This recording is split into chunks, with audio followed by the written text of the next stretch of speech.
I will kindly ask you to allow us to start the last part of our events, the conference on education, a conference dedicated to the topic Bridging Present and Future Education at the 4U level in a visionary approach.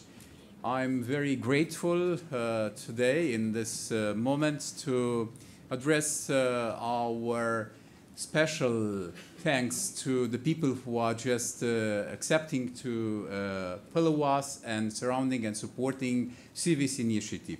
I have the pleasure to introduce the people who are in this moment on the screen, and I'm more or less very grateful for the acceptance of representing their institutions, their alliances, and together with us we are going to be a force for the 4U for next level on the European university strategies. Allow me for the very beginning to kindly ask the CIVIS coordinator, the CIVIS director of this alliance, Marie Vitamer, to introduce in a few words the importance of this meeting. Marie, the floor is yours. Thank you. Thank you also to the other European universities that are present today with us online, and to DG EAC, the European Commission, to be also here. So we are very pleased to be all together for these global CIVIS days and to have exchanges and discussion on European education, European degree, micro-credential among European universities, and to be able to exchange on the models we can have, the view from the Commission, but also from other European universities and the one from CIVIS. I am pleased to see that a lot of CIVIS members are here, and it's a great pleasure and a great thanks also to NKOA to welcome us for this important event. We are at a moment of transition. We have been working on the transition from what we call internally CIVIS 1 to CIVIS 2 to a new period. So it's also a very thrilling moment to see where we want to go. Of course, we already have a joint mission statement for us all as an alliance, but then we have to formalize to see which model we want to follow for the European transnational level education. And I hope you will enjoy and have ideas and also new perceptions coming or confirmation from this discussion. Thank you very much, Marie. It's very important for us also to give the floor to the host, the National and Capodistrian University of Athens. Dimitrios, please, the floor is yours for saying welcome.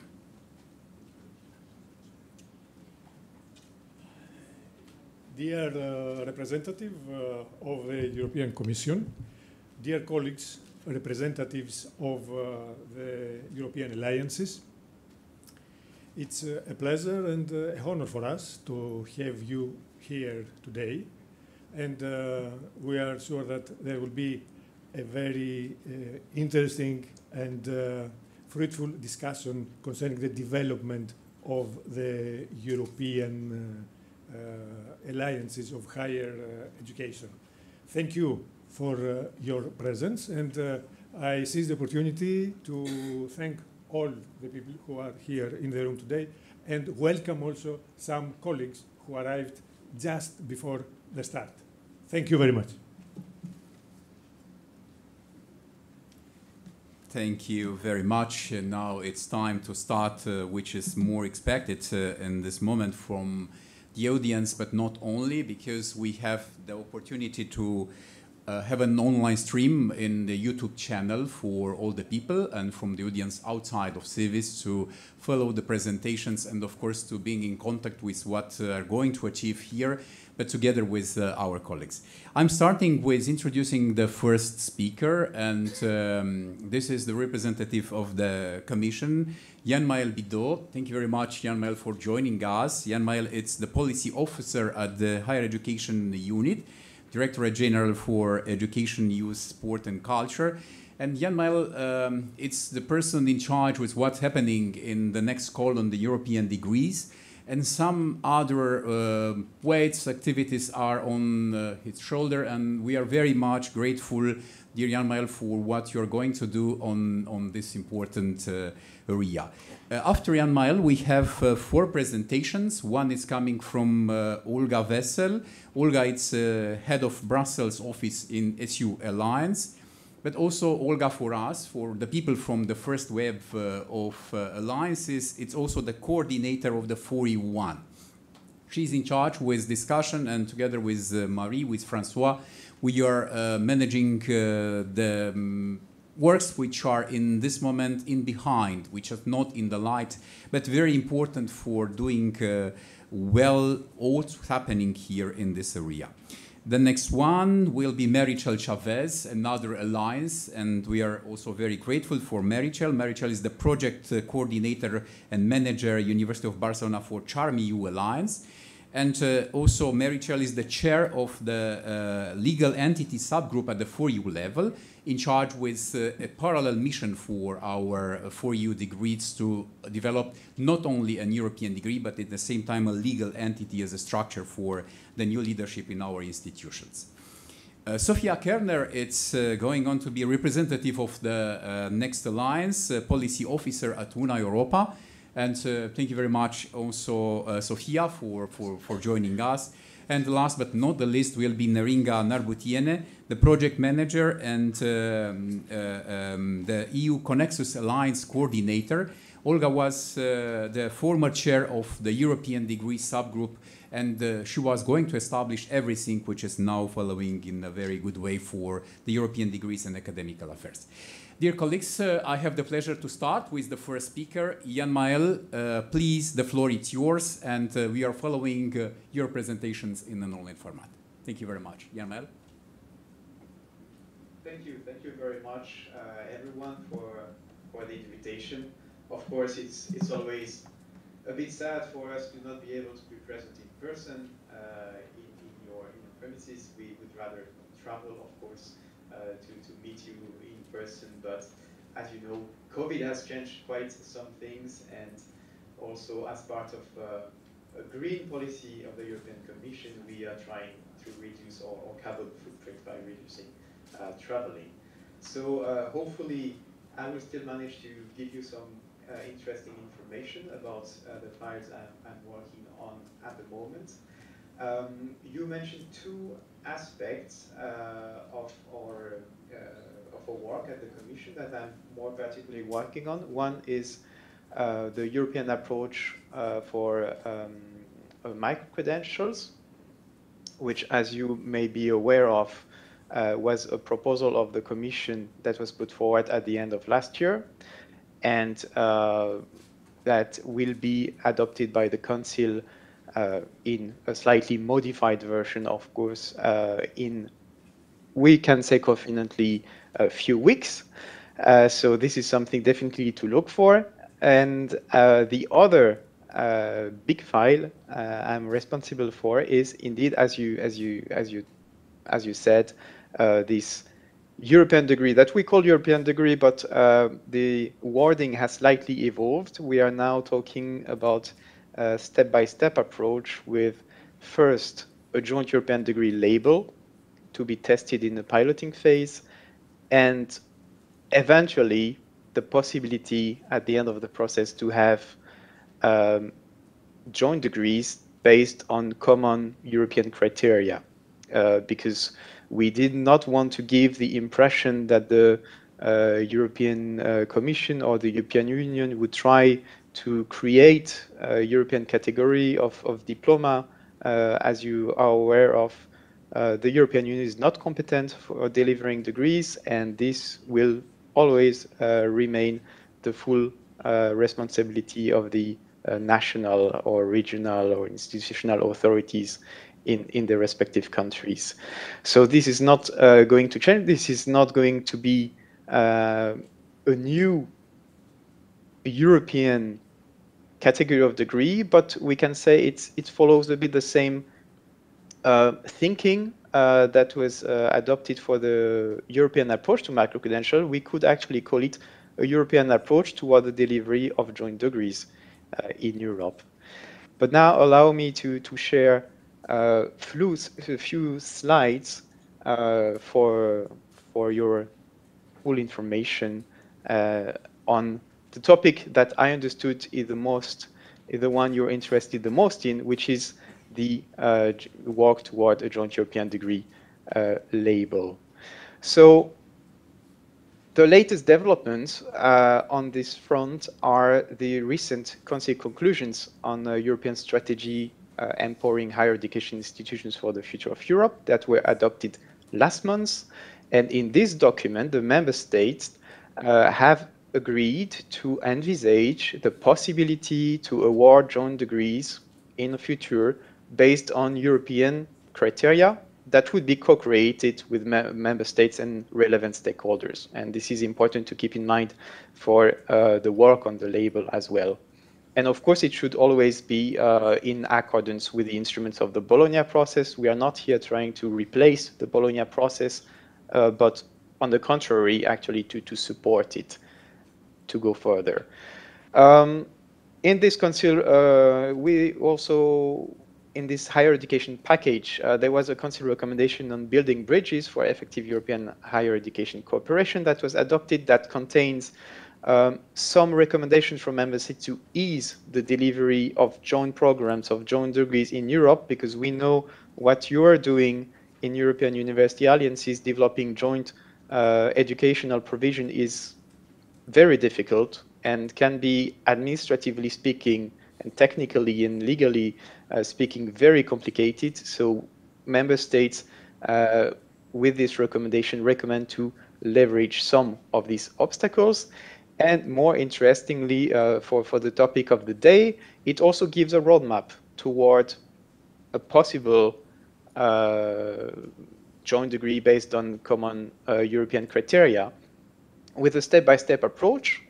The first step being to develop criteria for joint degrees that are awarded in Europe that could lead to the award of a joint European degree label, which would exist as a complementary document to existing joint programs. And based on these results of the preparatory work, we will look at the possibility to eventually have joint degrees based on the same or optimized version of these European criteria.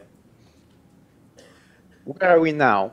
Now we are at the step of co-developing together possible criteria for a label that will be tested in the piloting phase.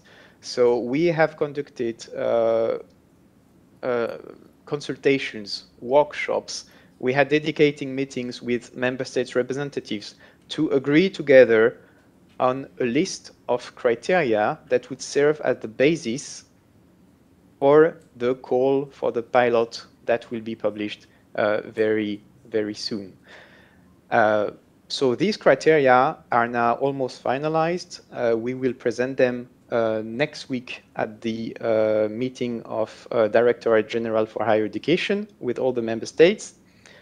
And they will be part of this call for a pilot project that will be published in June. So this pilot, what are we talking about when we talk about pilot? We will basically publish a call for action to participate, to test this list of criteria that we have developed on your existing joint programs, on existing joint programs in Europe. And we ask higher education institutions, member state authorities to test those criteria together to see whether they make sense or not, whether they are too restrictive, too large, whether they would actually fulfill their purposes or not. So it's very important to understand that with this call that we will launch, we are not launching a call to give a label to joint programs. We are launching a call to test the criteria of what could be a label after the piloting phase.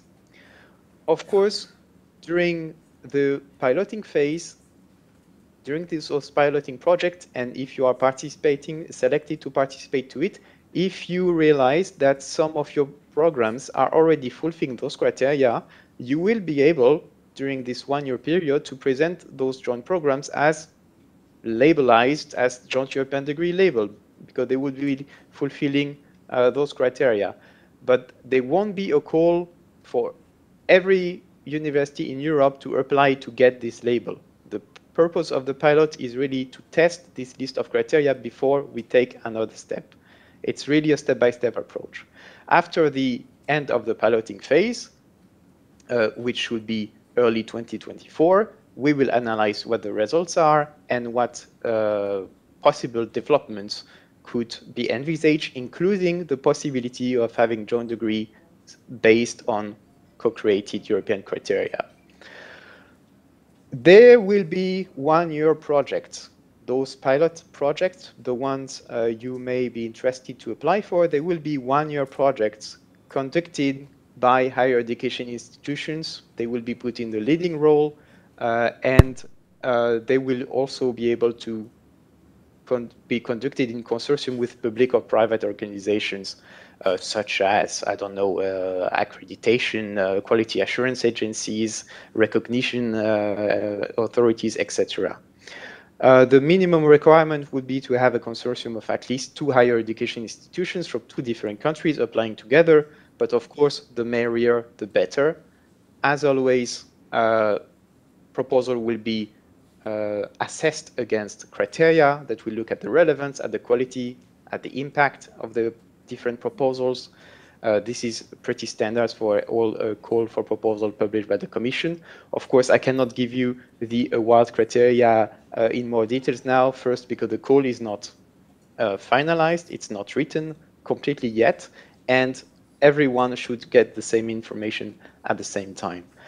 So, but we'll expect to have partnerships bringing diversity in terms of mode of cooperation. We hope to see their proposal to test those criteria against programs that were developed within the European University Alliances, eventually Erasmus Mundus master's degrees, for example, Marie Sklodowska-Curie joint doctorates, and other types of cooperation that are interesting to look at.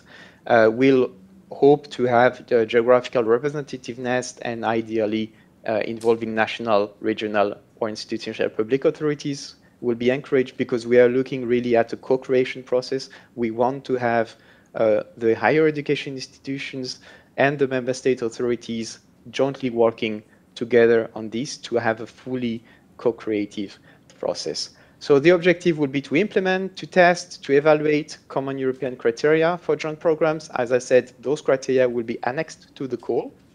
And you would be asked to explore the relevance of those criteria, as I mentioned before, possible optimizations. We are not saying that all criteria are perfect, far from there. So we will look at suggestions to improve them and make proposals to facilitate the development and implementation of joint degrees in Europe based on these common European criteria. The call will be published extremely soon in June. We are aiming for mid-June. And the deadline to submit a proposal will be absolutely terrible, because it will be around mid-September, and we know it is very bad timing, unfortunately, to have to work on proposals over the summer. But if we want to have results by early 2023, unfortunately, we have very little room for margin.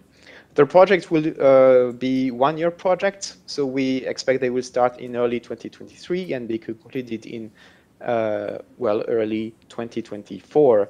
And from there, we can take the results and see what the next steps of this exciting process towards having a European approach for the delivery of joint degrees will lead us. And this is it for my presentation on these co-created European degree label criteria. I thank you very much for your attention, and I'm looking forward to listen to the discussions today. Thank you.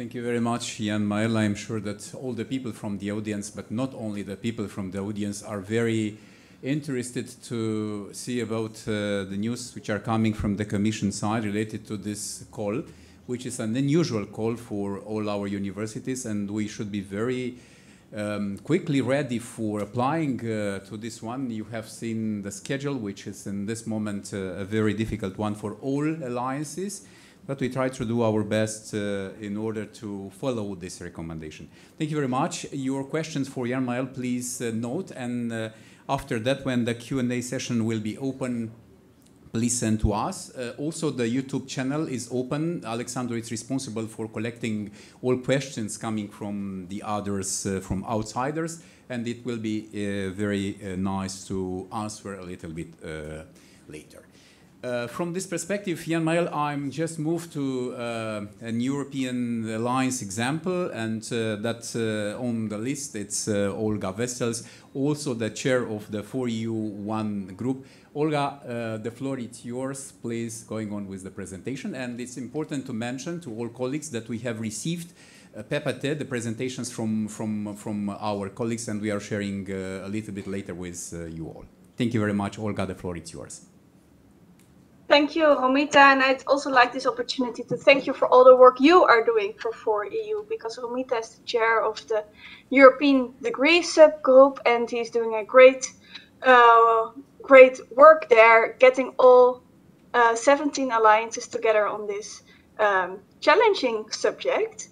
And also thank you, Neringa, for setting up this European degree group, because indeed you were the previous chair, so it's very good to see you all here together.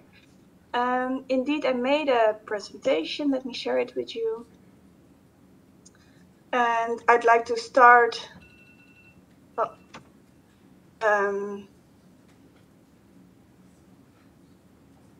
No, this is not the presentation I want to share. It's this one.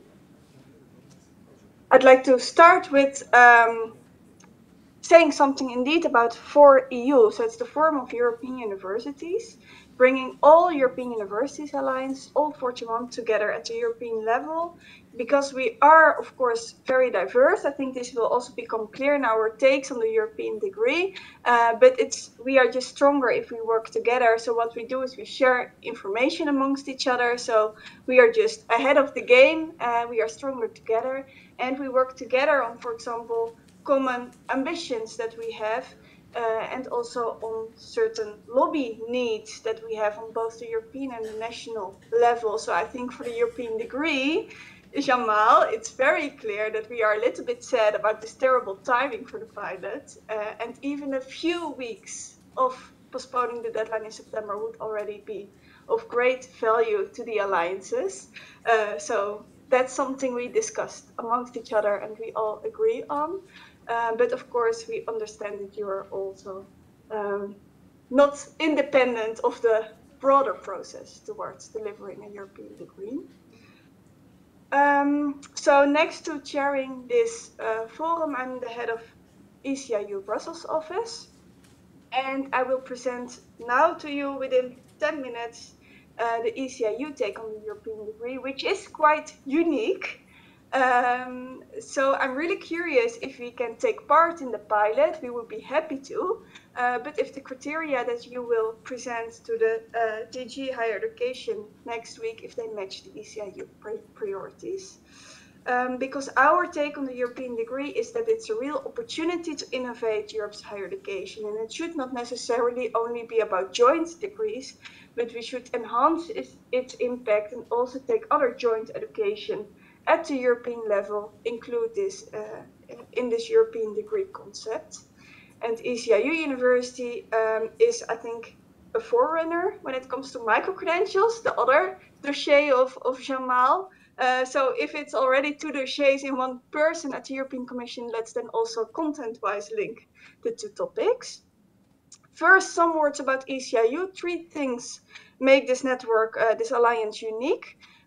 First of all, I think we are the biggest one with 13 full partners from 13 European countries and one associated partner. Well, it's not formally associated, but we work closely together, Tec de Monterrey, Mexico.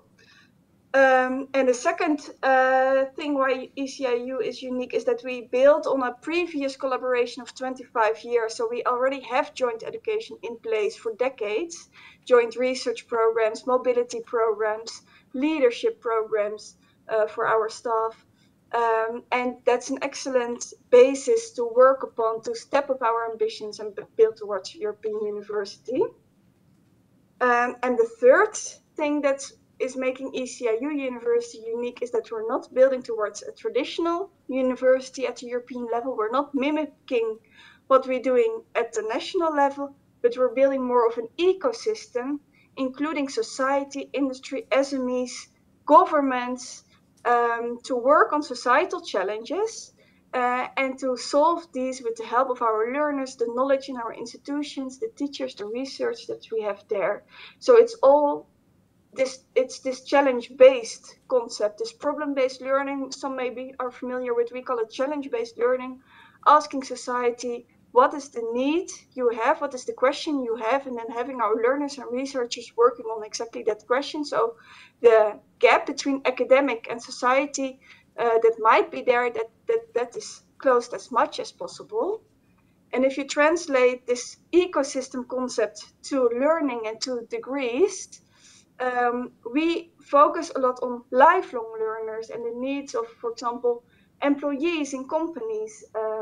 And they don't necessarily need a full degree, don't necessarily need a joint degree, but they are much more looking for specific expertise, topics. So we try to flexibilize our learning to break it up in micro modules, micro credentials, and flexibilize learning in this way, and also personalize learning. So the learner can pick and choose its own modules from ECIU institutions and build its own learning path with that maybe result in a degree, but it can also be not leading to a degree, but still of value, of course, to a learner. And in that sense, we are unique, but I don't think we are alone. Even Maria Gabrielle says that flexible and modular learning is of great importance to her. So we really hope that this will also be reflected in the criteria for the European degree label.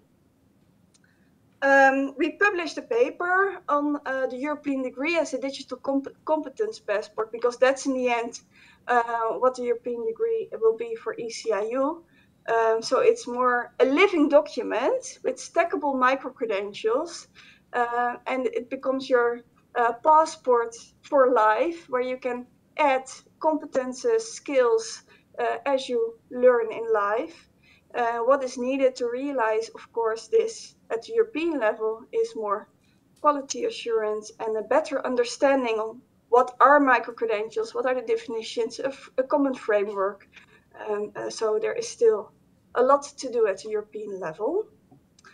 And then to focus a little bit more on what this means in practice. So our vision is, as I said, that real life challenges come from industry, society, and for the moment they are tailored along SDG 11. So that is, as I say, sustainable cities and communities. But for the future, we would like to broaden our scope also to other SDGs. And that then teams of diverse learners and researchers are formed to work on these challenges. We are not there yet, but we are piloting artificial intelligence to assign micromodules to challenges and to needs for skills and competence development of the learner. And then the gained skills and competences are stored in these digital competence passports that we are also piloting within ECIU, but also in close collaboration with other European stakeholders. Yeah, and then it's all these micro-credentials, they accumulate into a competence passport or into a degree, which is, of course, we're not against degrees or so. Then the next one, yes. So we are piloting a lot, that's what we explained, and I think we are in the pilot phase of the European University Initiative, so that makes sense. So we are piloting this at the European level, delivering stackable credit bearing and quality assured micro-credentials. We are piloting a platform solution and digital experience platform for education, and also for the storage, sharing, and portability of micro-credentials. We are piloting our ecosystem approach for challenge-based learning. And of course, we also want to recognize skills and competences learners acquired outside of education at the European level. So it's quite ambitious, but we are with 14 partners, so we have some experts, a pool of experts to work on this. So as said, first we need a definition of micro-credentials. So this is the ECIU definition, and that we just support the suggestion from the European Commission. So micro-credentials is a proof of a learning outcome. So it's not the learning itself, but it's the proof of the outcome that the learner has acquired following a short learning experience, assessed against transparent standards. I don't know how much time I still have. Romita, please stop me if I talk too long. And then if we look at the current ECIU learning opportunities, we have two types of learning opportunities. So it's the challenge-based activities, which can be inside or outside existing study programs. At the moment, there are often extracurricular activities that do not carry credits, but that's of course our ambition is to also have credits for those activities. And we are piloting with those micro modules, mostly SDG 11 focused, but also language learning. And for us, a micro module is up to 8 ECTS, so not more. And it's mostly online also because of the first 2 years of ECIU University was of course only online. And as said, we are also piloting the digital credentials. We do this together with the European Blockchain Service Infrastructure, Eciu. And if you are interested in this, it's maybe nice to attend the demo day they have on the 31st of May. So it's only later this month. And they can tell much more because I'm really not an expert on this, and they can tell you much more. About the digital credentials, you can see here a sneak peek of the ECIU competence passport that we're working on, but we also still have many questions that we are working on right now. However, this is also an invitation for the 17th of June. Jamal will be there too, maybe even give a talk there. We have an event on micro-credentials, and we will share our results of the first 2.5 years of piloting micro-credentials. And Commissioner Smit of Employment will be there to give a keynote. And it will be just, I think, 2 days after the adoption of the micro-credentials council recommendation that Jamal also mentioned. So we can reflect on the member states' commitment to this topic as well. So more information is on our webpage, and I hope to see all of you there. And it's a follow-up of our previous paper on micro-credentials. That one is already on our webpage, where we go into more detail. I will not explain it here because I think my time is finished already, into certain topics. And also we do some recommendation on what is needed at the European level to bring forward the micro-credentials movement. Concluding, I believe there is a real opportunity here for micro-credentials. I hope to see strong links with the European degree movement, and I look forward to working with all European university alliances to take forward the ambitions of European universities, also in the field of the European degree. My contact details are on the screen, and I look forward to a dialogue with you. Thank you very much for having me here. Thank you very much, Olga.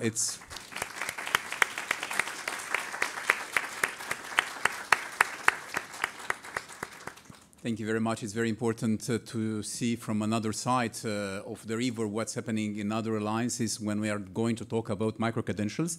And what we are going to create some micro-credentials families when we are just starting to reflect on this area for launching a call on the European degrees based on micro-credentials or some modules, in this case, flexible learning units. Thank you very much, Olga. And I'm sure that all the colleagues will be interested to put some questions a little bit later. Then we are going on a little bit faster to Meritxell Chavez, the next speaker, the project coordinator and manager of the University of Barcelona and the Charm EU Alliance. And of course, Meritxell is the chair of the legal entity subgroup at the 4EU level, as I previously mentioned. But Meritxell, it's just starting to talk to you all about European degrees and academic affairs, notable legal entities. Meritxell, the floor is yours, please.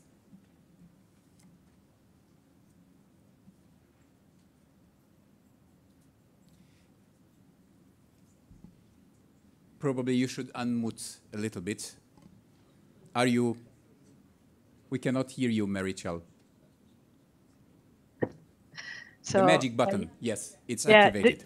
Did you see the presentation properly? Yeah. Yes, Okay. it's perfect. The sound also.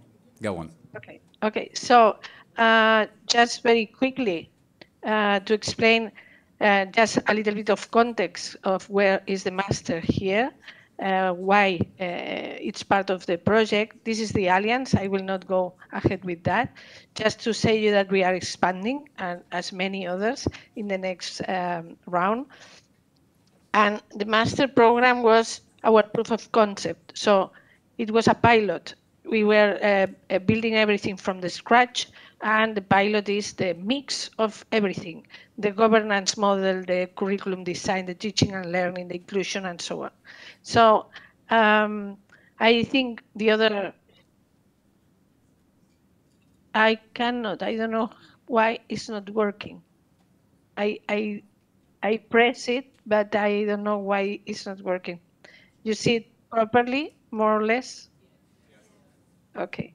So about the master was built from scratch to fill the purpose with 3 phases, 90 CTS. And I will not go for everything, but I can assure you that each thing on this list was a problem in one country or in all the countries, all of them. So when you try to innovate, it is very difficult, even in one country. So in 5 countries, even more, I cannot imagine in 12 or 14, as Olga said. I think these were many of the characteristics that the Commission was looking for in the call to try to innovate, and we tried everything at the same time. The only thing that we could not match in this edition was the multilingualism, because we have not enough time. We delivered this, and we implemented the first program under the European initiative in September. So we did the best we can to deliver the pilot.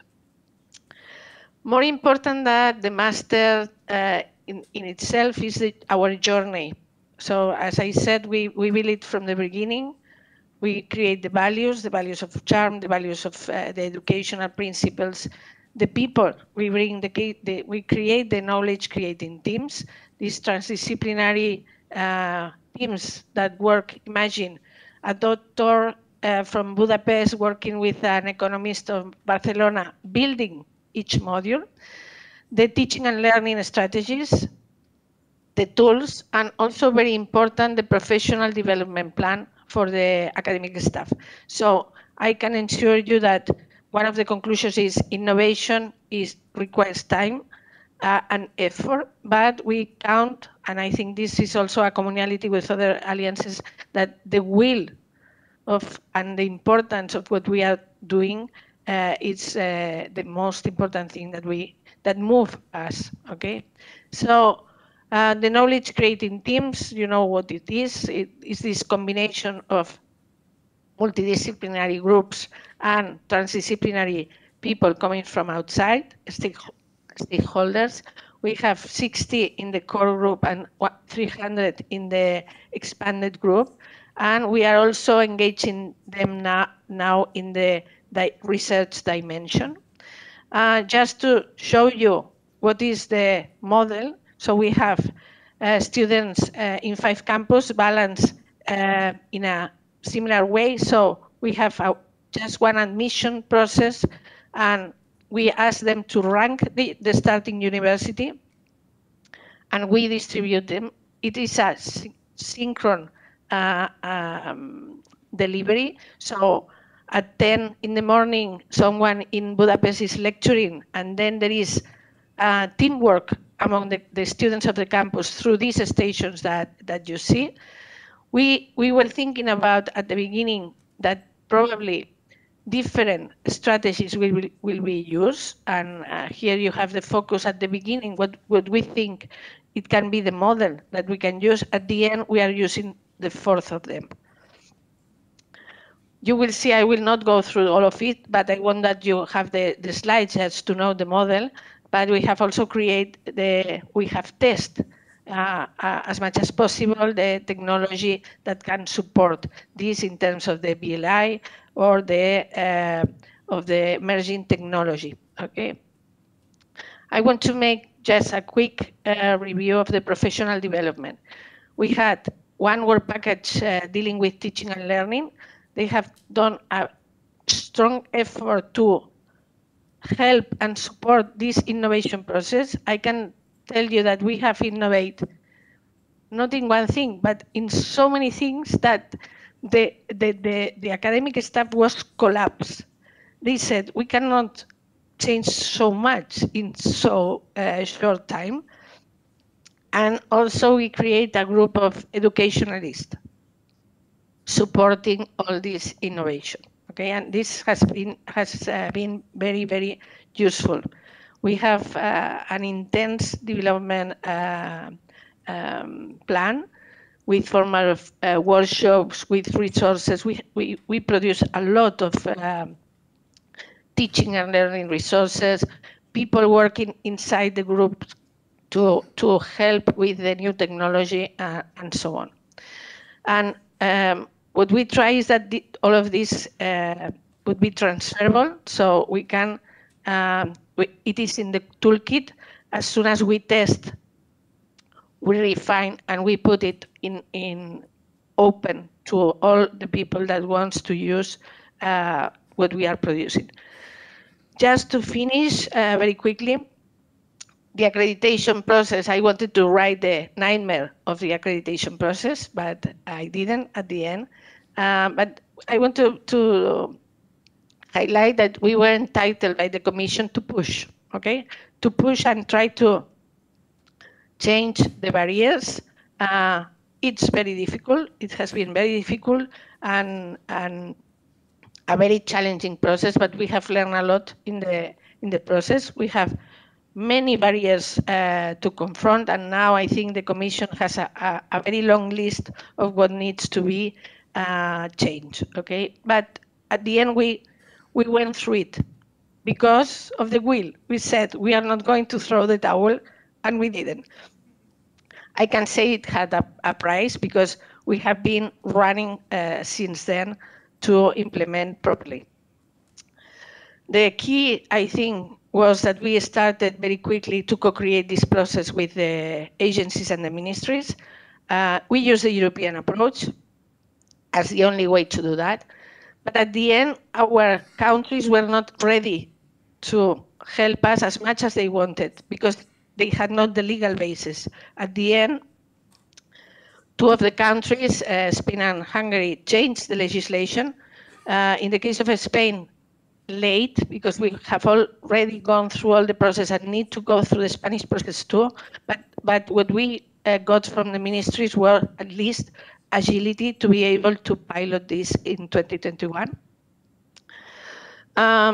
Some lessons learned that all this requires time, that the important thing is the European quality standards, and we need to stick to that, because if every university, if every country want to add something to the European approach, it would be very, very difficult. And a recommendation for those, and I think probably CIVIS is thinking about that, the European approach is the way to do that now. But very important, please bring your experts of each university, experts in accreditation, because there are many things that are different. Bologna is the same process, but we are not the same. So bring the people that has the knowledge on that from the very beginning. And the last thing I wanted to show you is our next step. We need to improve this master, to go for a transdisciplinary joint doctorate program that we want to explore what this means, okay? We expect to learn a lot from CIVIS and from Eciu and other alliances for the micro-credentials. We have not started, and also use all of this for strong internal transformation. So thank you very much. I hope Thank you very much, Mary The Chell. time.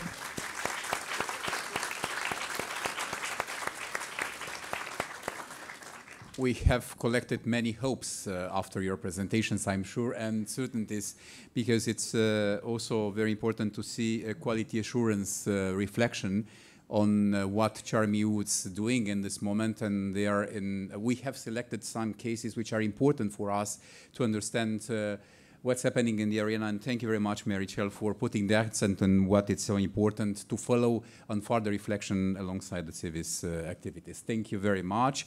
Now we are going to the next speaker. It's Sophia Kerner, a very elegant speaker who is just representing a very important alliance at the European level. Una Europa, I'm very grateful to you, dear Sophia, for accepting and for being with us. The floor is yours.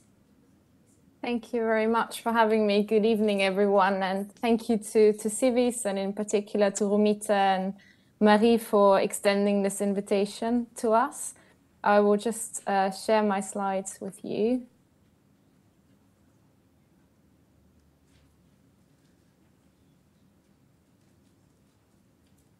I hope this is okay, otherwise somebody will let me know. So as I said, thank you very much for having me. I'm Sophia and I'm Policy Officer at Una Europa Visidwe, based in Brussels. Before I dive into the topic of the session, I wanted to briefly show you this map, which is a map of our partner universities. That, as you can see, are really from all corners of Europe. We are now an alliance of 11 leading research-intensive universities. Only recently on Europe Day, we added our two latest members, and that's University College Dublin and Universität Zurich.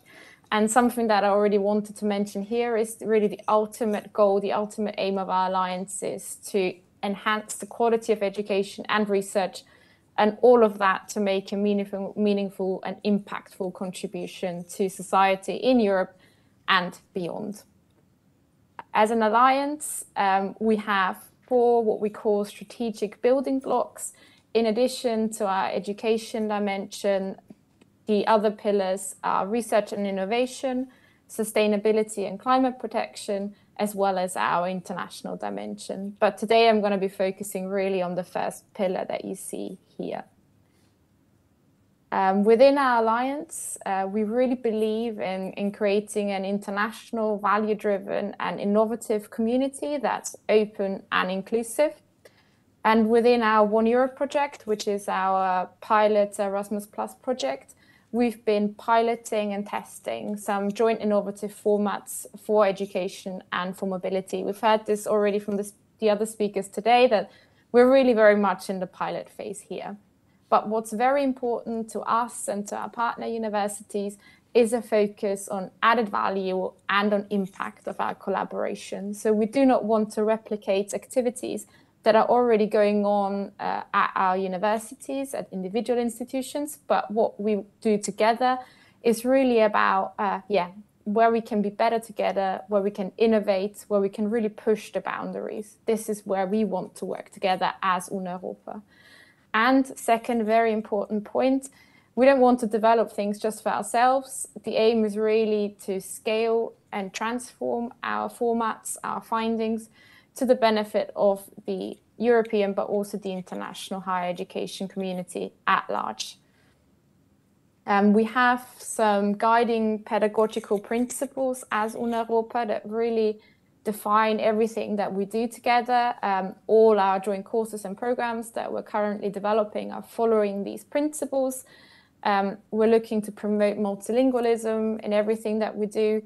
Another point that's very important to us is to facilitate interdisciplinarity and multidisciplinarity. Again, that's something where you can really see the added value of working together. Our universities, as I said earlier, are all research-intensive universities, so they're very focused on fostering the integration of education on the one side and research and innovation on the other side. And that's something that as an alliance we'll be focusing even more on as we move into the next phase of the European Universities Initiative. We want to really create an international space for learning, one where physical and virtual presence are intertwined, are integrated, where we can move seamlessly between an online and a physical environment, integrate challenge-based approaches, and we also want to look at ways of how to involve our local communities, our local stakeholders in what we're developing in the area of education. And last but not least, we are deploying some high-impact pedagogies that stimulate active and deep-level learning. And when it comes to collaboration, our universities decided to pick some focus areas. You can see them on the slide here. They're all academic driven, they're all interdisciplinary, very broad. They range from cultural heritage, data science and artificial intelligence, to Europe and the world, One Health, sustainability, and then most recently is this new focus area that we're just shaping now on future materials. And that focus area, we're really trying to get engaged some more STEAM researchers and to connect them with the engaged community that we already have. So when it comes to these focus areas, we have a little bit of an overview slide here that we do like to share. It is a bit of a matrix on what we're working on. So we have the different levels of education and our focus areas. I think what I really want to highlight here is the fact that we really work at all levels of higher education, and also importantly, innovative, flexible pathways to learning, like micro-credentials, micro-modules, and lifelong learning as well, with 2 lifelong learning certificates that are coming out this autumn, actually, led by the University of Bologna in sustainability, and again, by the University of Bologna in data science and AI. So these are 2 concrete things coming up. I just want to spend the next few minutes going into detail on a few of these programs that you see here that are particularly far advanced and that we're quite proud of now. To start with, I wanted to give you a little bit more information on our joint bachelor in European Studies. This is a program that's been co-developed by 8 of our partner universities, and we're actually just recruiting students to start in the next academic year. Like you saw earlier, I've tried to pick up again here on illustrating our guiding pedagogical principles and how we actually realize them in the different programs that are being developed. So this joint bachelor is very multilingual. It has courses in English, but also in local languages. And language courses are really an integral part of the program itself as well. What makes it innovative? It's jointly developed, it's jointly taught courses, and there's also a co-supervised bachelor's thesis. It's a very multidisciplinary approach to European studies, where we try to introduce students to different disciplines, and also where there's actually already mandatory research courses and research tracks, which we think is quite unique at the bachelor level.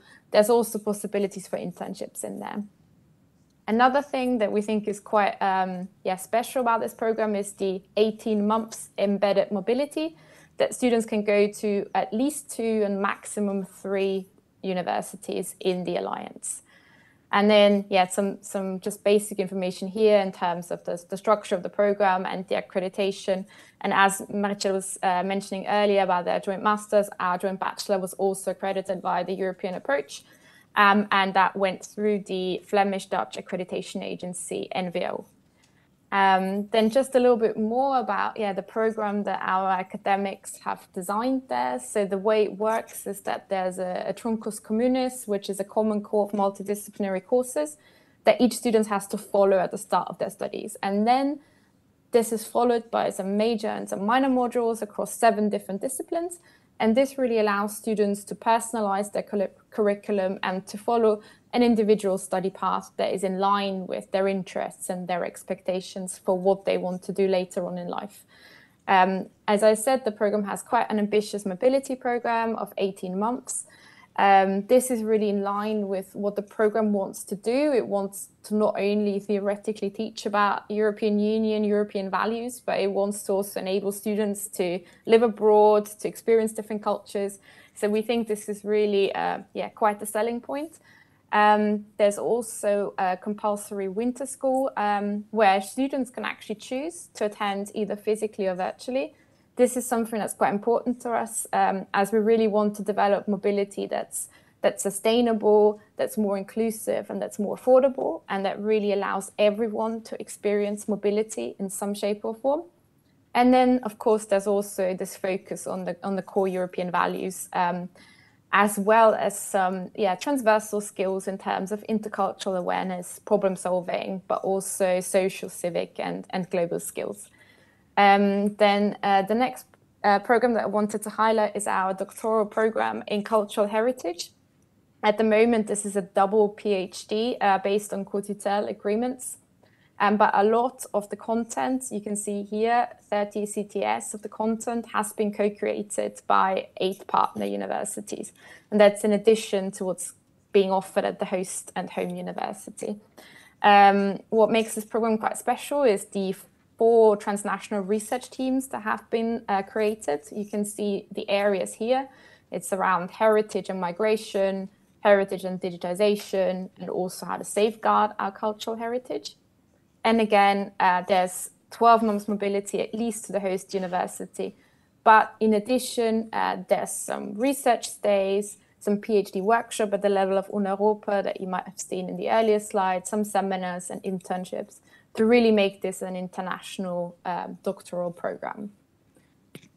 And then lastly, also want to highlight what we're doing in terms of micro-credentials and in terms of designing pathways to education that are more flexible, user-centric, innovative.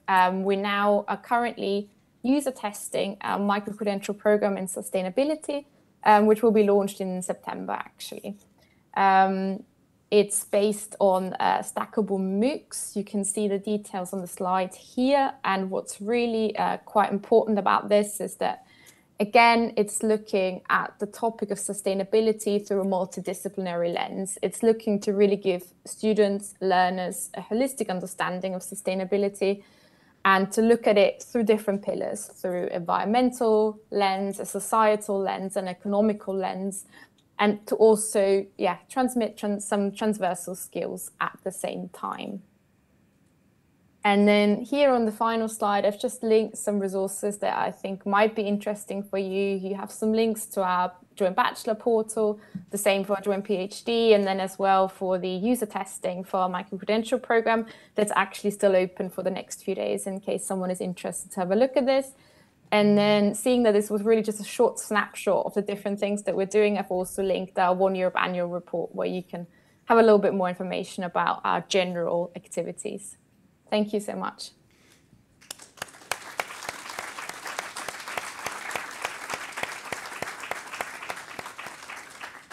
Thank you very much, Sophia. It was a very interesting presentation with substantial activities reported on the side of Una Europa. Please also be so kind to send out greetings to all your colleagues involved in the educational area, and to Emily Palmer as well for the friendship which are surrounding our relationship between our alliances. Thank you very much. And now we're going to the last but not the least presenter for us. Neringa, it's a friend. It's a very important person for developing alongside evolutions between true coordinationship at the level of 4EU, one group on European degrees. But Neringa is now just starting to talk about an experience of EU Connexus. And dear Neringa, the floor is yours.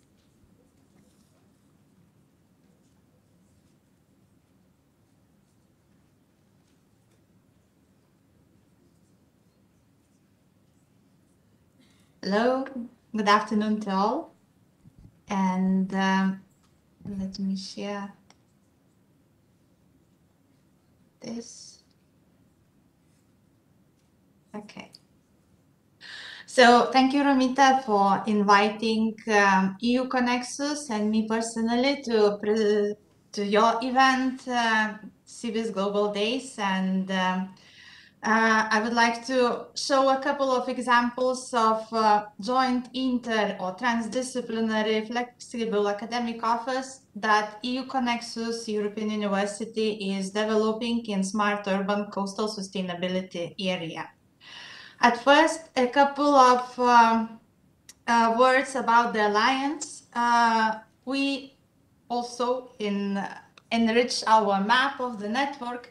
But originally we started with 6 universities. All of them are situated on various coasts of the seas in Europe, and sharing similar features, being small, rather young universities with studies were more emphasized than the research. We created the consortium to benefit from the complementarity and to work and respond to the societal challenges and solutions that are typical in the coastal areas across Europe. In the second year of our consortium activities, 3 universities joined us as associated partners, and we hope that by the end of this year, with the new phase of EU Connexus, we will be 9 members in this alliance. As many other alliances, we are trying to be a fully fledged university, working, sharing competencies and developing joint services in all university activities, from management to communication and dissemination. Building policies for intra-alliance mobility, ensuring experiences of our students through campus life, working together on external and international relations, creating smart campus to facilitate joint research and joint study programs. So basically, we work not only to the students and academia, or with the students and academia, but we also involve a lot the society with specific projects for them, and with them we work with industrial stakeholders, ports especially, and public authorities to develop together the sustainable plans of regional development. In 2.5 years of activities, we have experienced a lot of interesting discoveries. We piloted a lot of various events and shared, pooled the resources together, benefited from mutual trainings, shared experiences in staff training weeks, wrote and won a couple of studies and research projects, so having some spin-offs. And of course, we have established a couple of pilots in education offer. As the university, as real university, our alliance tried to replicate the activities, or to create new, benefiting from intercampus, international campus, starting from schools with specific school contest and collaborative workshops for the kids of the last year, to lifelong learners and qualification development courses. And of course, the major discoveries and innovation we had at 3 cycles of university studies. I will give some tangible products that we have created and tested during these 2.5 years. But first, I would like to emphasize that having in mind our new joint academic offers, we always think how to benefit from the complementarity and different experiences that we have at our universities, how to create flexible curricula that would enrich career opportunities to our students and graduates, to include inter or multidisciplinarity in joint catalogs, foster multilingualism, increase digital and intercultural skills, engage stakeholders, facilitate teaching collaboration in the same courses among the teachers, and of course, all these academic offers should be fully automatically recognized, and with the attempt not only within the consortium but also outside. So a couple of pilots that we are proud and we have experimented already at the EU Connexus Alliance, starting with the academic offers for bachelor students. We were not aiming as Una Europa to create a joint bachelor study program, but we started with 2 minor program pilots in coastal development and sustainable maritime tourism and blue economy and growth, and building some additional academic offers for bachelor students around the minor programs, such as professional minor courses, where 50% of the content is taught by the experts from the industry. And all these minor programs and courses were foreseen to have virtual and blended mobility even before we heard about COVID and we went everyone online and virtual. And during the 3 first semesters that we are piloting these 2 minor programs, I'm very glad to see that more than 1,000 students have joined the courses, and we have the first graduates of these minor programs. What is minor program in the context of EU Connexus? First of all, we developed 2 minor programs catalogs, about 15 topics or courses per each, consisting of 5 sectors. It is interdisciplinary, with the idea that each course, the whole program, is accessible to any student studying at our university, with the aim to offer it outside the consortium as well, without any specific prerequisites. So basically, minor program is on top of typical study programs that in some of our consortium alliances were rather conservative and little flexible.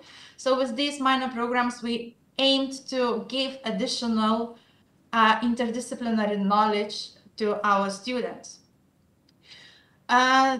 Student can choose 1 course, 2 courses, or to complete the whole 30 ECTS program, studying at minimum 3 universities, and to receive a minor certificate, also to have this mentioning in the diploma supplement. Marichal was sharing experiences and nightmares in their practices. So if we take this small thing, some changes in typical diploma supplement, at each university we had our own challenges, and I have to emphasize that in many of our universities, European University Initiative Project, EU Connexus, was the innovation driving force and brought a lot of novelties at our universities within such a short period.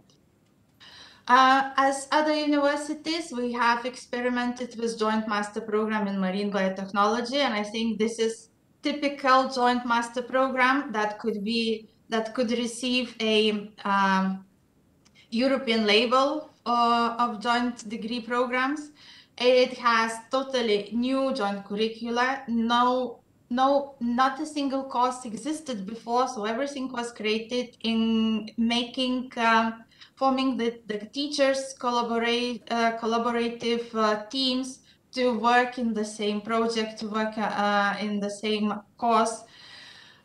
It has a totally joint management, promotion, enrollment, registration, student services, teachers development, quality assurance, assessment, and diploma, with the exception of France. Unfortunately, we did not reach.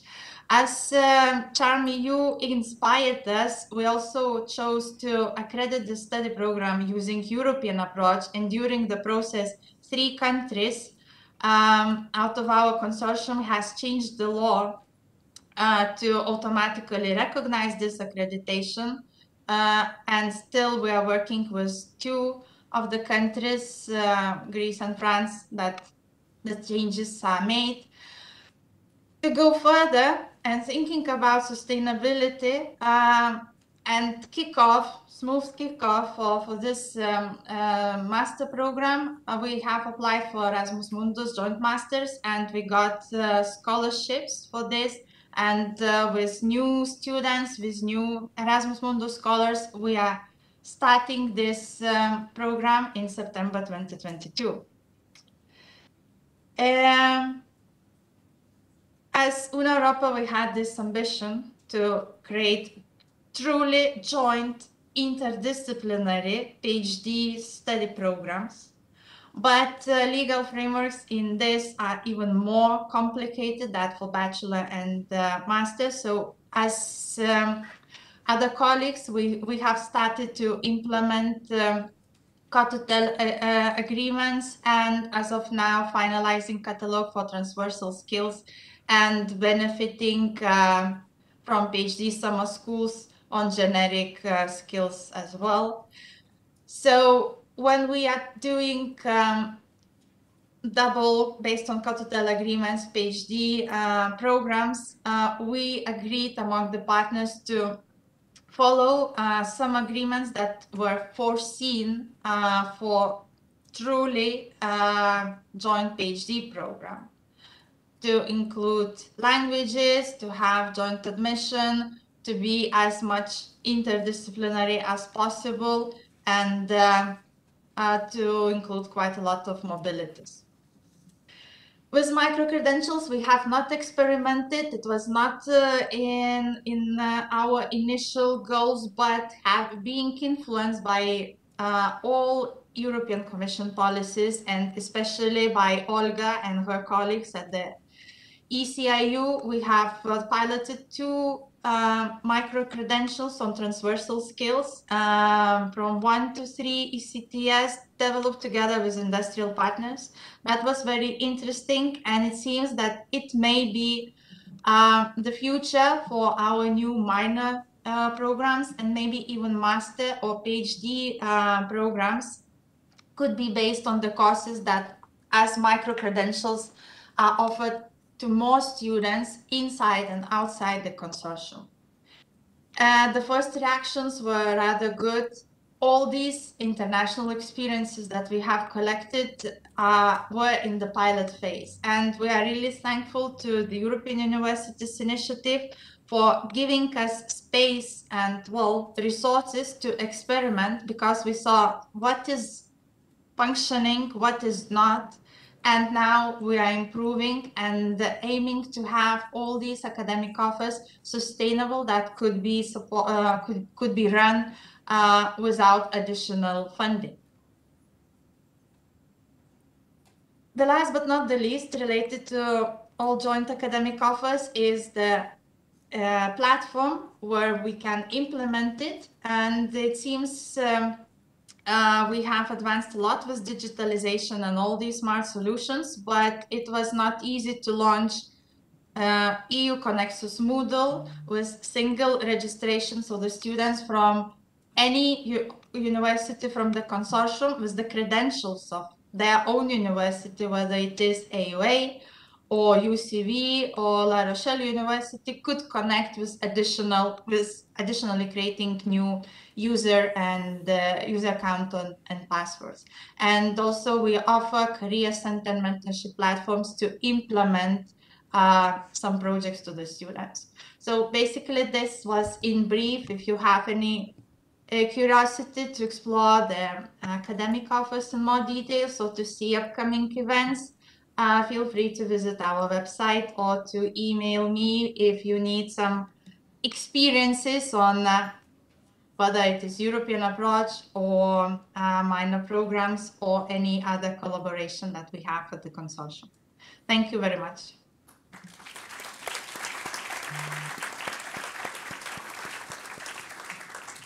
Thank you very much, Neringa, for the very interesting speech from a perspective of an alliance which is focused on strategical perspective of relationship with stakeholders. And it's very important to see the variety of structural and, of course, functional perspective of approaching an alliance when we starting to talk about the European degrees, some academic affairs and some programs. Thank you very much. Now it's time to open the floor for questions. It's a very important process. We are collecting questions from the audience. But in parallel, Alexandru is just manage the collecting process, the flow of the messages which are coming from the YouTube channel, which is in the chat, of course, open for the people from outside. Then, dear colleagues, the floor is yours for questions, interventions. I'm sure that Jan-Mael will be the first on the top of the questions addressed because of the new call which is approaching not only Civis worries and preoccupations, but I'm sure that all the other alliances are very much in this moment preoccupied with dealing and managing this area. Please. The microphone is moving and we can cover all. Who's going to start? The first one. Thank you very much. It's Irene, please. The floor is yours. Thank you all very much. It was really, really interesting and really generous on your part to share your experience based on very hard work and on overcoming big obstacles that hopefully will be a bit easier for the rest of us. Hopefully, we'll see. I wanted to ask, in effect, our first speaker about the definition of joint degree, because we are not exactly sure of what joint means for the European Commission, whether it includes as well multiple degrees as well, or strictly joint degrees. Thank you. Thank you very much, Irene. Jan-Mael, it's a question addressed to you, please. Thank you. Yes, indeed, this is a question that we often receive. You know that there is quite a wide diversity of joint programs that are offered in Europe. Some of them lead to double degrees. Some of them lead to what we call joint degrees, meaning one single document at the end of the joint program. Some others lead to other types of arrangement like the dual degrees, triple degrees, etc. In this context, we do talk about joint degrees, meaning joint programs leading to a joint degree, meaning one single document at the end of the process. I mean, of course, there can be additional national documents that are added to it on the top, but we consider it very important that the joint program leads to one joint degree that is recognized in the participating countries, whether there are 2, 3 or more.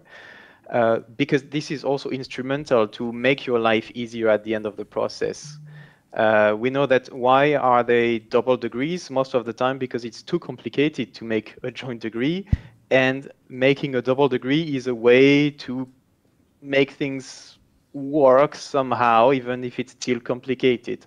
But if we want to push for a true European approach and for easing the delivery of joint educational programs, including the delivery of joint degrees, we have to promote this to make national and other authorities willing to advance on that field, because as Marichel said very well, it's all about will.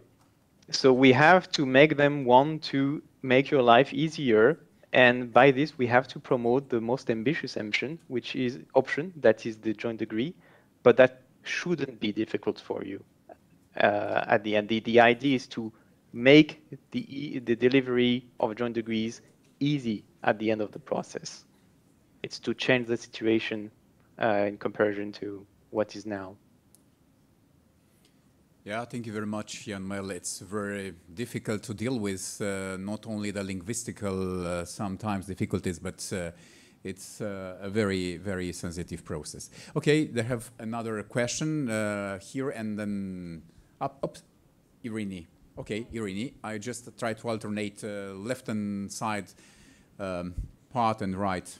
Please, Irene, the floor is yours. Thank you very, very much for this information. They are very helpful for Civis, because we are preparing also our joint degrees.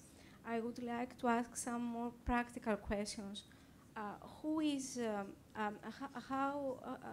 is the procedure? There is a call, And there is a work package that asks for submissions. And how do you prepare the selection? There is a council, there are the departments that they're preparing the joint degree. How do the different departments get in contact? I imagine there are different solutions, but what is your option? Thank you. Thank you very much. It's another question for Jan Moel, and it's probably linked with some possible alliances between alliances, meta-alliances as so-called. Please, Jan Moel. Yes, how to apply for this call. So we have to keep in mind that, as I said, the call is not about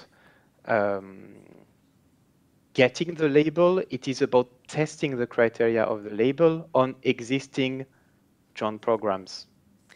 And nearly all European university alliances have joint programs. There are other programs that are developed in the framework of bilateral cooperation or Erasmus Mundus cooperation, Marie Skłodowska-Curie, etc., etc. So there are actually many joint programs in Europe that exist. And what we want with this call is that at least 2 higher education institutions that have an offer of joint programs offer to test the criteria that will be in the call against their own offer to see whether the criteria make sense or not from the point of view of what they have developed so far and what they are able to achieve.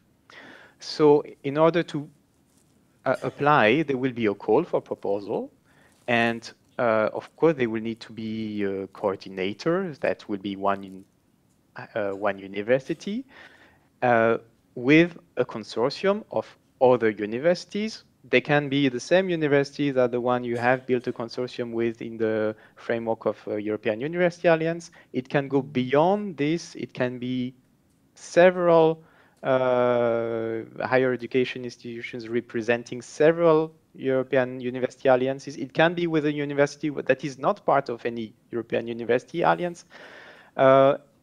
And you submit a proposal together saying we represent, I don't know, together, all in common, we have developed an offer that represents around, I don't know, 10, 15, 20 joint programs. And we propose to test your criteria against those programs that exist within our consortium. And on that basis, we will make a selection. Of course, what will be interesting for us, obviously, at the selection stage, would have to have joint programs that have been developed between different countries in Europe, because national legislations are different, so obstacles are not the same everywhere. Because we would like to have a diversity of course, in terms of programs. You can have joint bachelors, you can have the joint master's programs, you can have joint doctorate programs, and they're all interesting to look at. And of course, the number of joint programs you're able to put on the table to test is important, because this will impact significantly the result of your activities. If you're able to test those criteria on 1 or 2 joint programs, I mean, this is already nice, this is good, but from the policy side, to make really concrete proposal at the end of the process, we would need to have these criteria tested against a mass of joint programs that is a bit more critical than this. So the more joint programs you can bring on the table, I would say the better it is for you. Thank you very much, Jan Moel. May I add a question from the chat in order to ensure a balance and alternance between the others, which is connected to provisional criteria. Can we receive the criteria proposal for the European degrees label? It has been received, the question.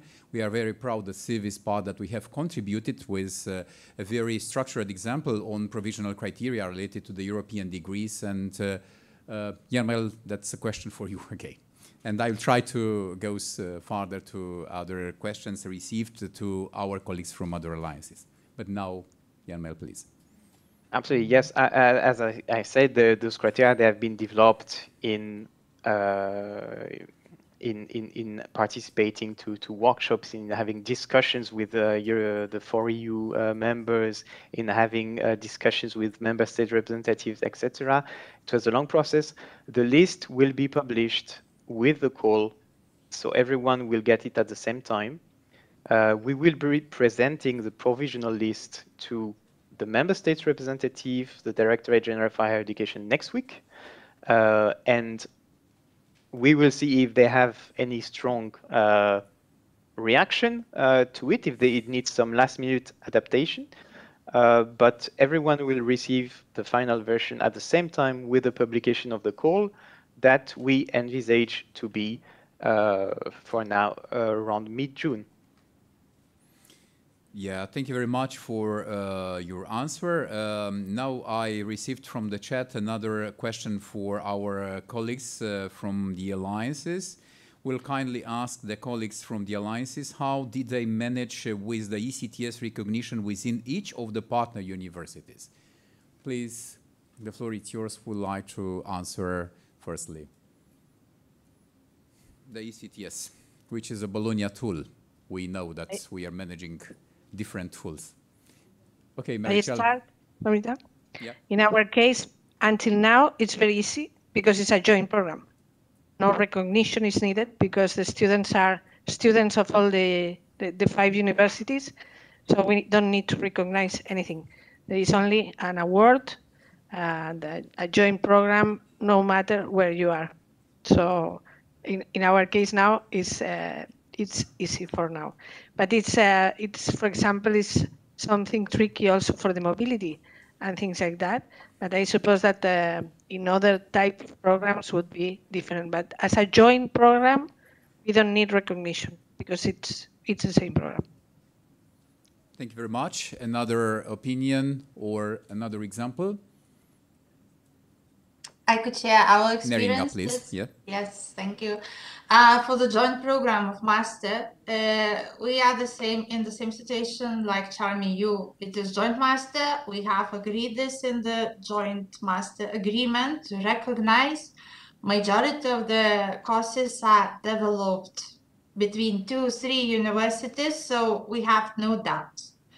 What we are working is on synchronized student assessment, because another challenge that we have come across is that due to different cultures of student assessment, grading them, this is not equal practices in all the countries. I can put one country as an example where the highest grade is received by no one, because a student is not worse, he cannot know better than a teacher, for example.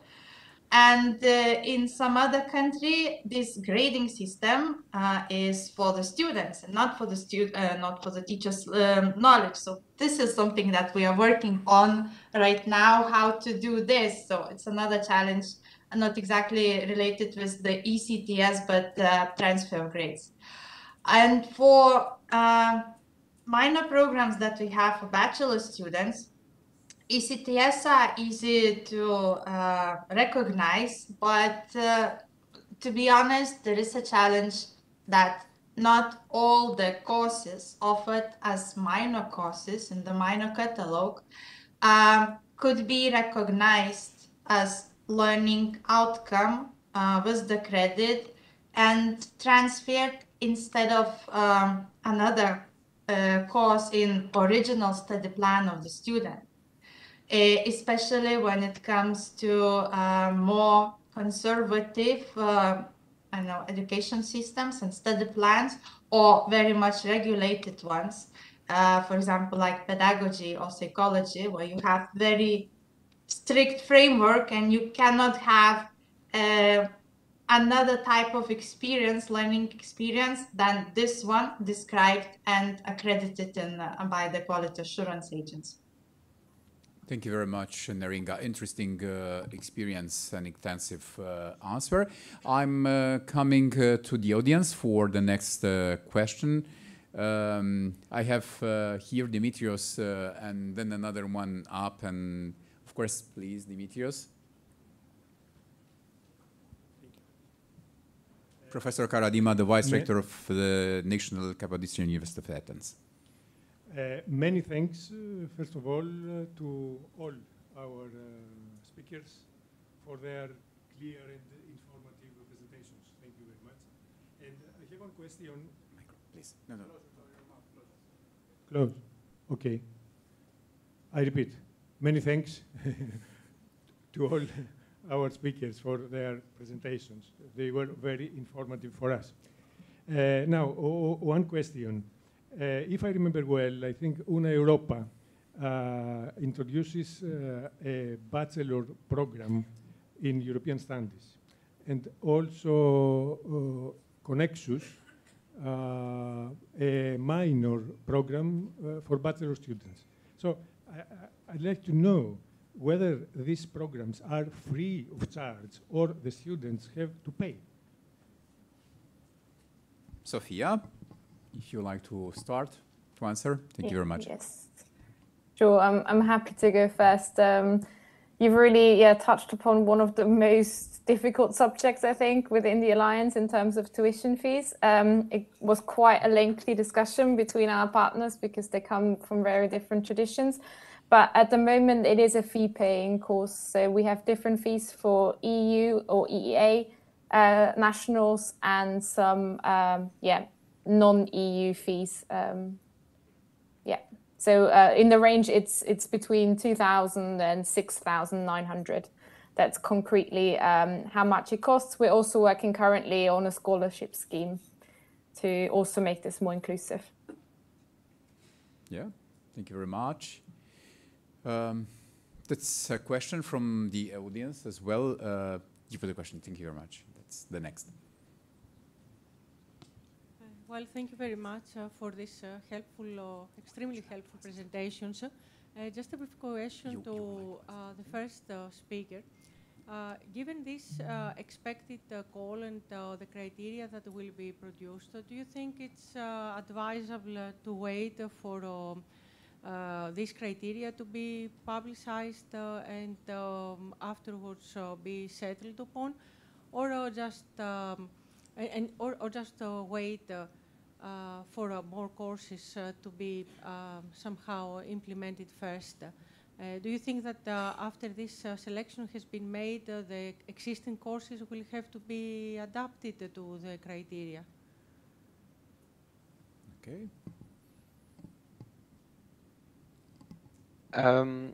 Yeah, you're touching upon timing, which is always a problematic issue, and we can see it with timing for application to this particular call.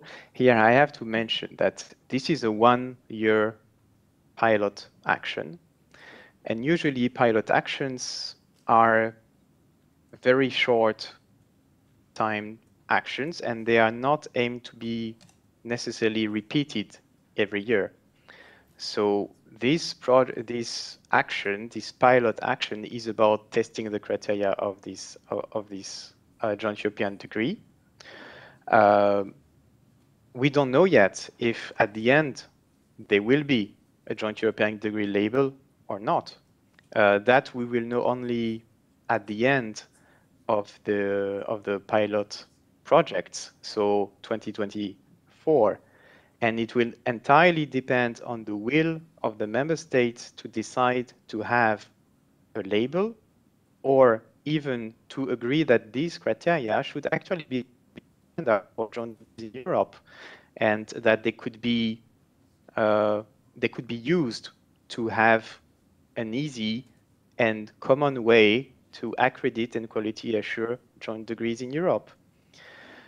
So my only thing would be, if you want to participate to the action that will be launched this year, it's good to have joint programs that already exist.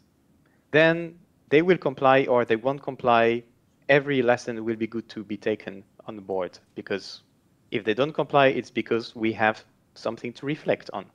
Maybe there is an obstacle we have not envisaged, and that would need to be looked at.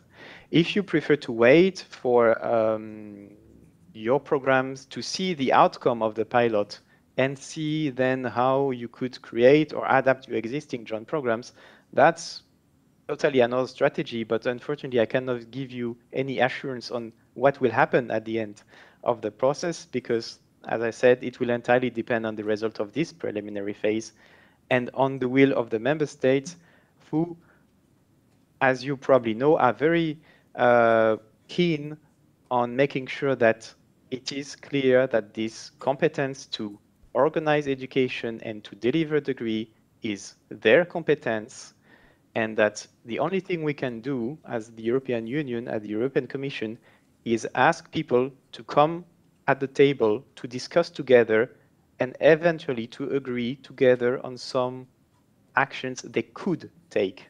We do not have the power to regulate education. This is not a European competence at all. So we are very limited in what we can achieve. And this is why it's important to have everyone around the table to openly discuss this idea and to see together what can be done at the end of the process. Thank you very much. That's very important for us to know when we are going to discuss initiatives for launching 2 or 3 consultation with other alliances for finding the right partner, the suitable partner for different alliances, and that's a very important mission for us.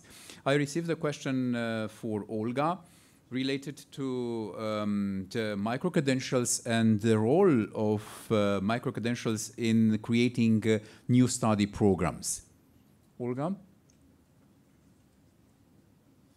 Yeah, this is indeed, can you hear me well? Yeah, this is indeed a fundamental discussion when it comes to micro-credentials. So micro-credentials have a value in themselves, so there is no need to stack them towards a degree.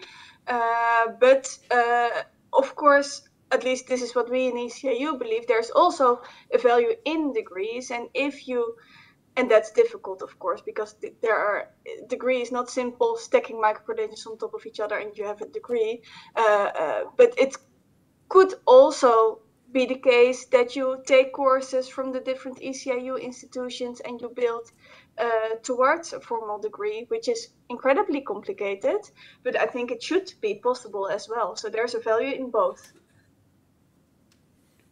Yeah, thank you very much, Olga. It's very important to change the philosophy on designing academic curricula in the near future. That's the idea, to follow some flexible ways for doing that, but it's not very easy in terms of quality assurance. Thank you very much. You are inspiring from the micro-credentials perspective, Eciu, and we are very grateful for that. Allow me to go back to the audience for another question, just to alternate the chat with the audience. Was Atina here?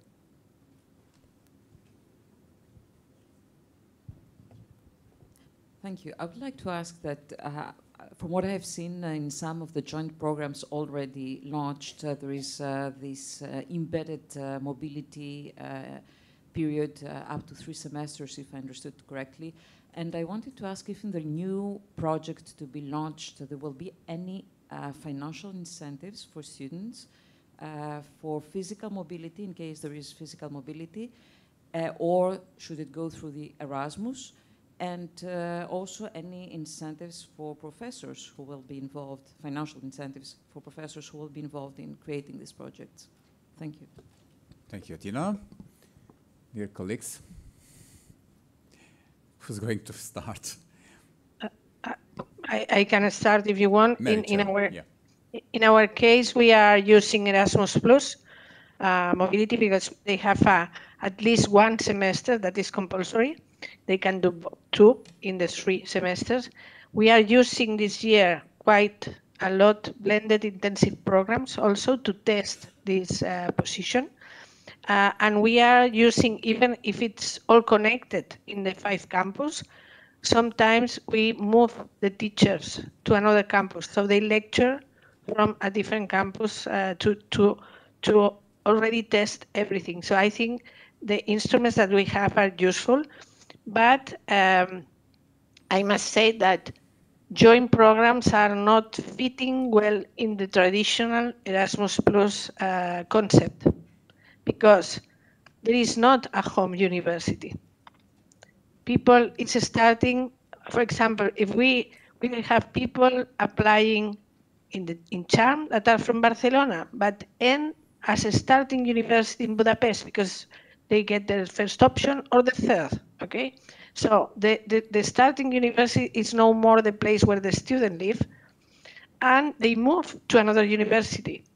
And if they return to the starting university that is not their home, it's mobility, and this is not allowed. So I think we need to explain this also to Erasmus Plus, because the new concepts need new solutions. But the blended intensive programs are a good option for short mobility.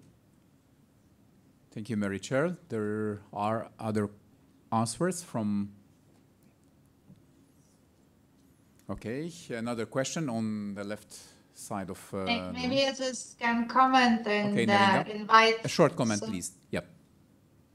Invite Sophia to bring this on if you want more, that all the alliances, we are advocating for new initiative for financial instrument that would come from the European Commission for various types of joint academic offers that European universities are piloting.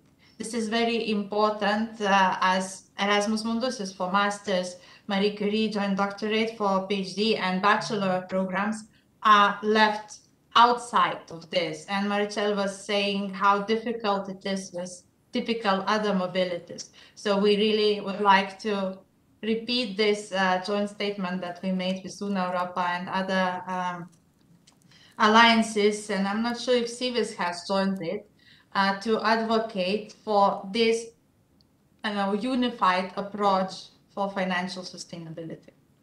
Thank you very much, Neringa. Another question is Vanessa, please.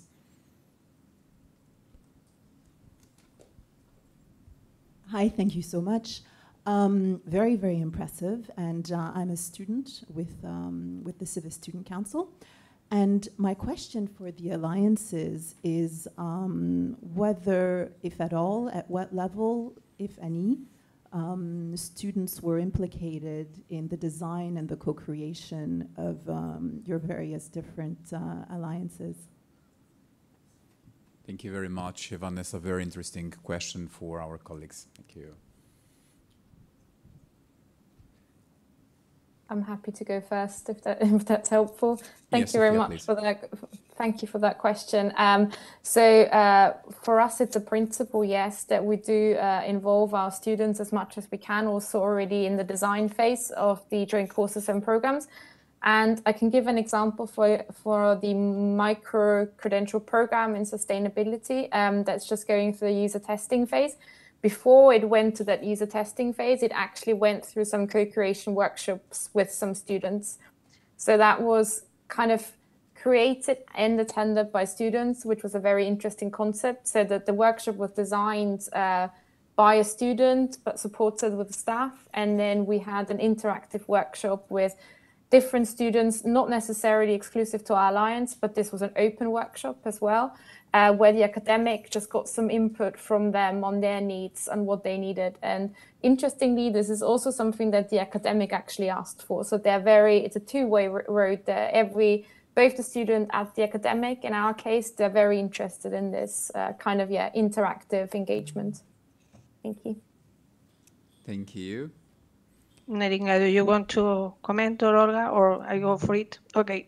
So in our case, we generate a first meeting with 25 students in October 2019, like not a need analysis, but trying to know what they want, how they imagine something like that, with the objectives that we had in mind, and it was very interesting. How can we chat where the the strengths of something like that and so on. And then they have participated actively in all the work packages, from mobility to inclusion to curriculum design, and also in the validation of the program and so on. So I think they have been very useful. And now that we have the first students, they are very, very participative too. We told them, look, this is a pilot and the things are not going to be perfect, okay? So we need you. The compensation is that you are going to co-create it with us. And we are completely flooded about feedback from them, okay?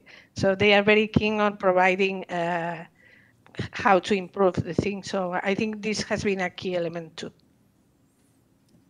Thank you, Mary-Chell. Allow me to take one of the last questions from the chat, which is for our colleagues from the alliances.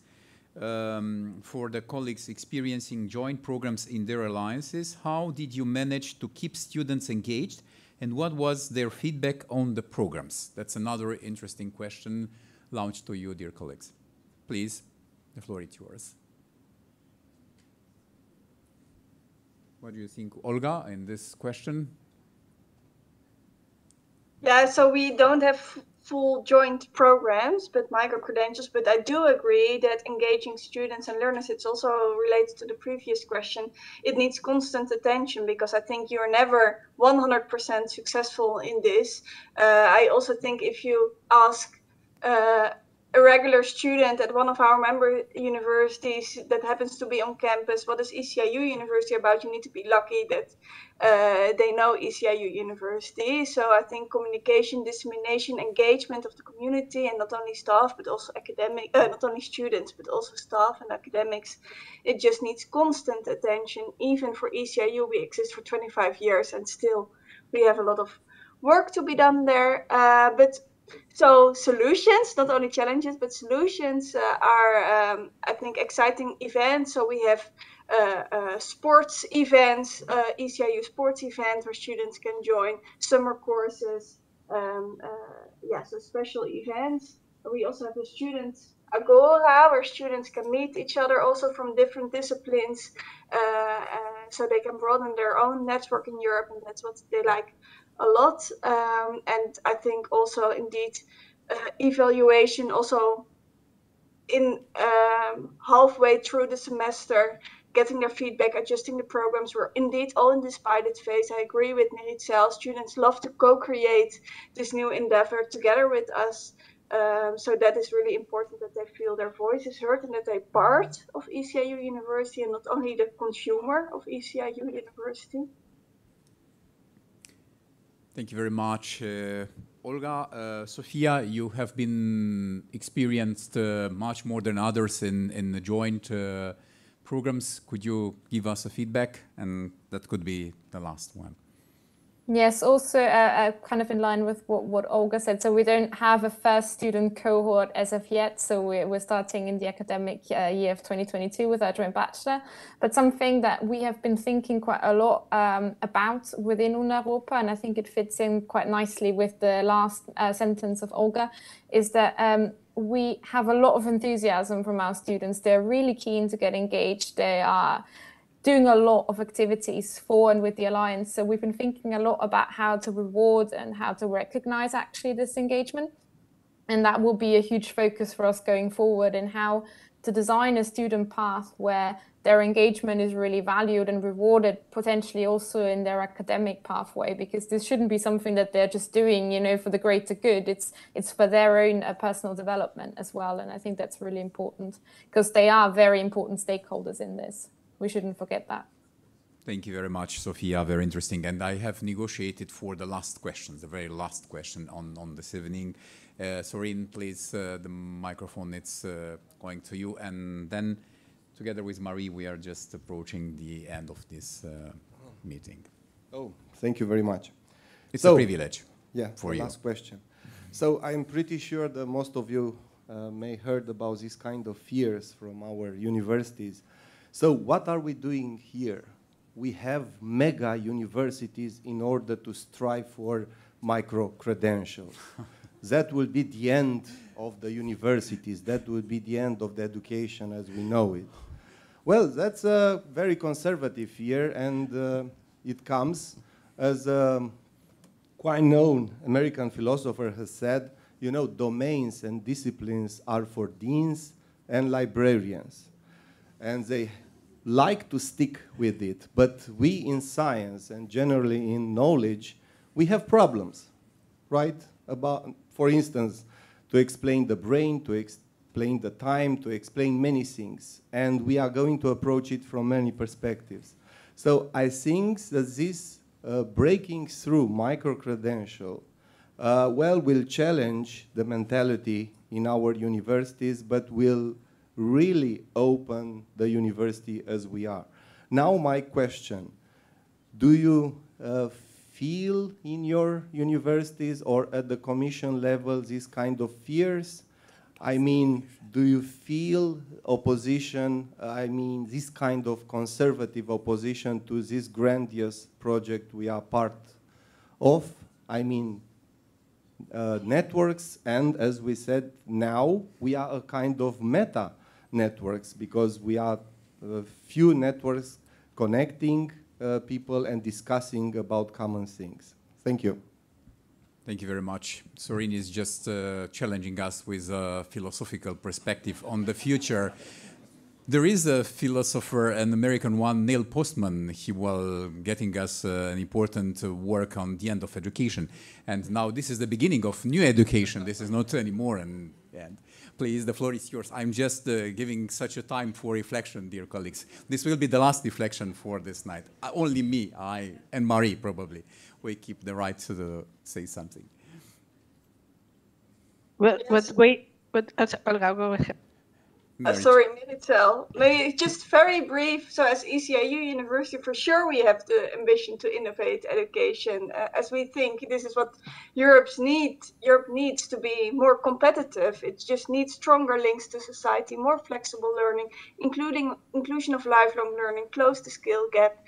But we don't want to mimic the traditional university. We think there is still value in this, and our member universities will continue to deliver degrees, will also continue to working in disciplines and cross-disciplinary. So I think there's a value in all of the approaches, and it's not necessarily one of the other. But thanks for the inspirational final comment. Miritel, over to you. Thank you very much. Marichel. Okay. In some cases, more than a threat, we find lack of comprehension. So, what is this useful for me? What are you doing really? And things like that, okay? What I can say to you also is that the people that has engaged, really engaged, people from my age, older, teaching for years, some young, and the elders say that there have been many years that they don't enjoy teaching as much as now. And this is something that you can go home and sleep because it's really, yeah. I think this is, of course, we are not going to convince everyone, and we don't need to change everyone, or not everyone is ready for innovate. No, there is no problem. We will have followers later, but I think fear, I have not seen it by now. Thank you very much. Inspiring answer to the Sorin's question. There are other. I could add that having followed the discussions with the different member states on our proposal for a European approach to micro-credentials, we could indeed feel some, and I think fear was the right word, from some institutions, so from some member states who were afraid that micro-credential would replace education as we know it. And no matter how we try to explain in the text and in speaking that this is not the purpose of micro-credentials are a complement to what already exists. It's just a new type of learning, a new type of getting recognition for a different thing. It was hard to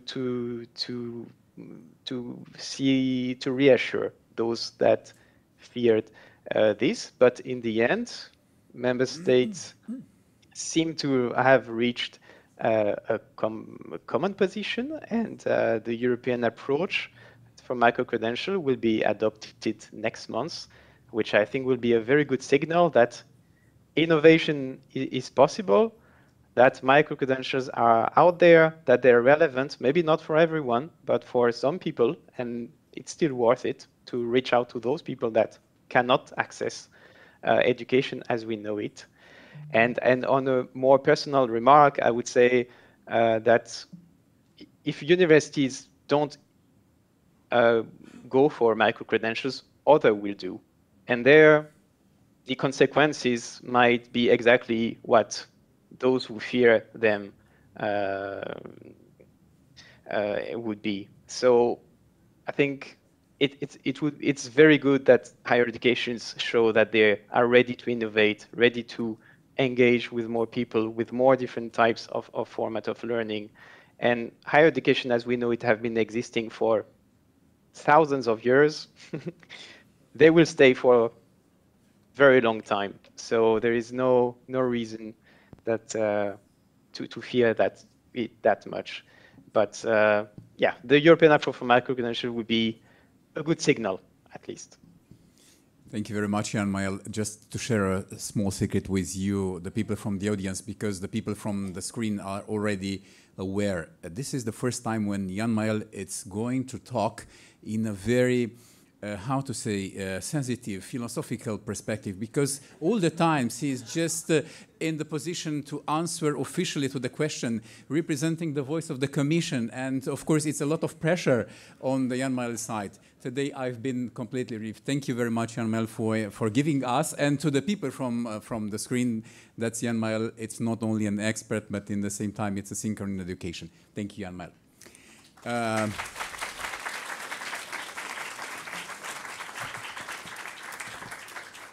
Now it's time to go to an end, because in philosophy it's just pressing the time. Time, it's not an enemy in this moment. For me it's a huge one, but for you it's a perspective of having access to dinner and the others, and for our colleagues from the screen just to being a little bit relaxed because they have been connected. For the end, Marie, would you like just 1 minute, because Marie, it's a piece, an important one for managing and inviting our colleagues, the peers of Maurice, and please, the floor is yours.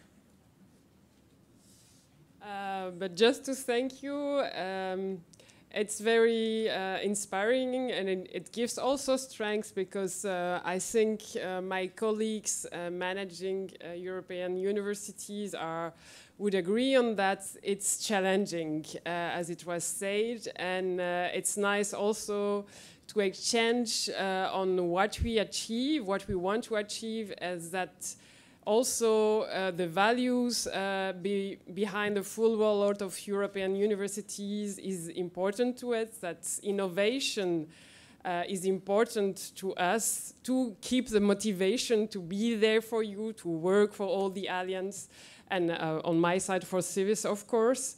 I hope all the members here also could get some new motivation hearing other European universities, and also the steps that the Commission is taking, the work the European Commission is doing with member states is also important. And thank you for being there, for sharing with Civis, and also thank you for all the work for 4EU and Civis member participating to 4EU, because we also are, I think, stronger working together on these initiatives with a lot of barriers and a lot of hopes also, not to change things, but also to bring new perspective, even if it's a step-by-step approach. Thank you.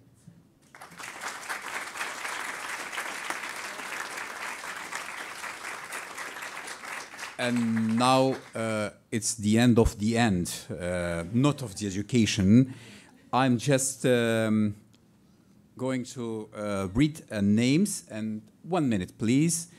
Thank you very much, Marie, Sorin, Kevin, Dimitrios, Cecile, Lionel, Roxana, Lucian, Kevin again, and now Marie again, Jan-Mael, Olga, Marichel, Sophia, Neringa, Alexandru, and I'm sure that all the people who are today witness for what we are going to do in a very friendly atmosphere together with our colleagues. And thank you again for being with us. You could understand every third Friday on the morning we have a meeting similar with this one. And of course we are the winner, and now you have the winner. And thank you very much. Please, going to applause to all the people from the screen.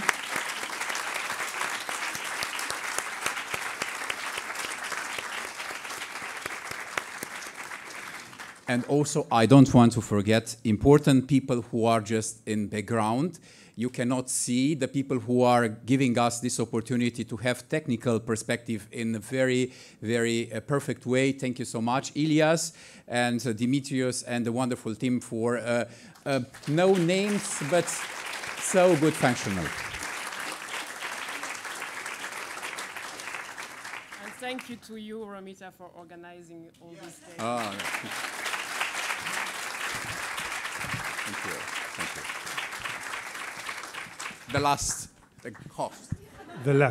last word. Just to thank, and it's very deeply felt, to thank Romita for organizing all this conference today, all the sessions. Thank you very much, Romita. And one announcement with no philosophical implications. The dinner tonight is not. Okay. Sorry, but let me say this now, and then you make a close. Okay. So the dinner tonight is not in this building, but in the other building, about 20 minutes walk from here. Those of us who want to walk directly there after finishing will find people of ours at the exit to guide them to the museum of the university where the dinner is tonight. Thank you, and sorry for this intervention. Thank you, Romita.